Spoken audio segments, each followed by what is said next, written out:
मी कुणाचाही 5 पैशाचा मिंदा नाहीये। महाराष्ट्र के उप मुख्यमंत्री पद से इस्तीफा देते हुए अजीत पवार ने दावा किया है कि उन्होंने 5 पैसे भी गलत ढंग से नहीं कमाए। मी कुणाचाही 5 पैशाचा मिंदा नाहीये। 15,000 करोड़ के सिंचाई घोटाले में शामिल होने का आरोप लगने के बाद अजीत पवार के इस्तीफे ने महाराष्ट्र की राजनीति में भूचाल ला दिया है।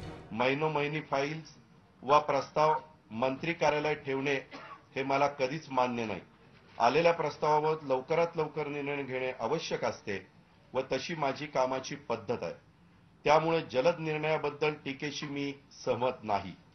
या प्रकरणाची पूर्ण पाहणी, विलंबाची व अधिक खर्चाची कारण मीमांसा करता यावी म्हणून मी उपमुख्यमंत्री पद व मंत्री पदावरून मुक्त होण्याचा निर्णय घेतलेला आहे। तसेच मी राष्ट्रवादी काँग्रेस पक्षश्रेष्ठींकडे कळवलेले आहे व माझ्या भूमिकेला पक्षश्रेष्ठींनी संमती मिळाली म्हणून मी पदाचा राजीनामा मुख्यमंत्र्यांकडे पाठवलेला आहे। पूर्व चीफ इंजीनियर विजय पंधारे ने अजीत पवार पर घोटाले का आरोप लगाते हुए सिंचाई परियोजनाओं की जांच की मांग की थी। पंधारे के मुताबिक कई प्रोजेक्ट की लागत कई गुना बढ़ी। अजीत पवार पर आरोप है कि उन्होंने सिंचाई के नाम पर गलत ढंग से पैसों का आवंटन किया। साथ ही पैसों के आवंटन के बाद भी काम 1% आगे नहीं बढ़ा।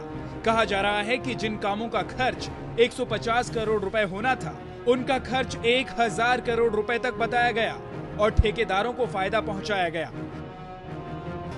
अजीत पवार जून से अगस्त तक 17,700 करोड़ रुपए के 32 प्रोजेक्ट को मंजूरी देने के बाद से सुर्खियों में थे।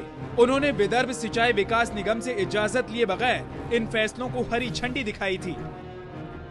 भारतीय जनता पार्टी हाईकोर्ट के निगरानी में एसआईटी चाहती है। 70,000 करोड़ सिंचाई घोटाले में जो कॉन्ट्रैक्टर की जेब में गए हैं, उसमें से जो किकबैक स्विस बैंक में गए हैं, वो पैसा जनता की तिजोरी में आए, यही हमारी इच्छा है। सीबीआई की जांच के लिए अजीत पवार कहते हैं सीबीआई तो कांग्रेस ब्यूरो ऑफ इन्वेस्टिगेशन है। आपने तो पृथ्वीराज चौहान और कांग्रेस के ऊपर दबाव लाके आपके दोनों मंत्री के खिलाफ जांच ही शुरू नहीं होने दी। इसके लिए हमको इसमें कोई स्टंट में कोई विश्वास नहीं है।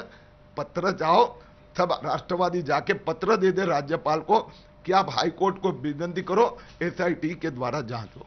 लेकिन कोलकाता में एक समारोह में मौजूद शरद पवार ने इस बारे में कुछ भी कहने से इनकार कर दिया है।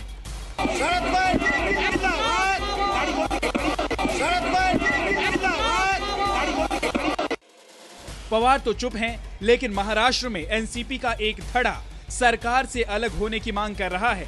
हालांकि एनसीपी के वरिष्ठ नेता और केंद्रीय सरकार में मंत्री प्रफुल्ल पटेल ने कहा है कि उनकी पार्टी सरकार में बनी रहेगी। जहां हमारी सरकार में भूमिका है, महाराष्ट्र की सरकार में कांग्रेस और एनसीपी की सरकार आगे भी चलेगी, हमारा सहयोग रहेगा, हमारे मंत्री कार्यरत रहेंगे। एमएनएस अध्यक्ष राज ठाकरे ने इस पूरे इस्तीफे प्रकरण को नाटक बताया है। वहीं प्रफुल्ल पटेल ने कहा है कि अजीत पवार इस्तीफे पर बने रहेंगे। श्री अजीत पवार का जो निर्णय है, ये निर्णय कोई ऐसा नहीं है कि केवल एक ढोंग नाटक है कि केवल अभी इस्तीफा दे दिया और कल वापस ले लिया।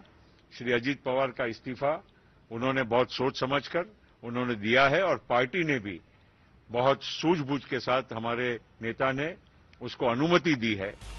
इस्तीफे का सस्पेंस तो ऐसा रहा कि जिस वक्त अजीत पवार ने इस्तीफा दिया, उस वक्त महाराष्ट्र के मुख्यमंत्री पृथ्वीराज चौहान पुणे जा रहे थे। इस्तीफे की खबर सुनकर वो वापस मुंबई लौट गए। अजीत पवार का इस्तीफा अब तक मंजूर नहीं हुआ है, लेकिन ये सब तूफान से पहले का सन्नाटा है।